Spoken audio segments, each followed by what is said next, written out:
15 वर्षापूर्वी पोरगी जर नवऱ्याच्या घरी निघली तर आई तिला सांगत होती पोटभर खायचं आणि दणकून काम करायचं. तक्रार आली तर तू येईन मी येईन. आता ह्याच 5-6 वर्षापासून आई डायरेक्ट सांगती एखादा महिना पाय सगळ्यांचा अंदाज घेऊन ये, नाही तर पाहुणा इकडे घेऊन ये, खाल्ल्या वावरात कांदे वाटणं करीन पण तो शान भरायचं नाही.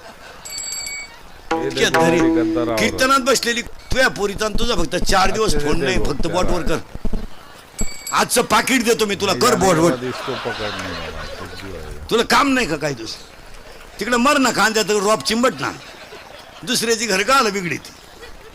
उठपळ पुरीला फोन, उठपळ पुरीला. बरं विचारी ती काय जीवली का काय घालून गेलं, बोंबील भाजली खाती. आवळ्याचा बाजार नाही. आजपासून जर महिला मंडळ पुरीच्या घरी डोकं लावलं तो तू का शेवई लिहून घे. दिवाळी खात नाही तू ले कशाला.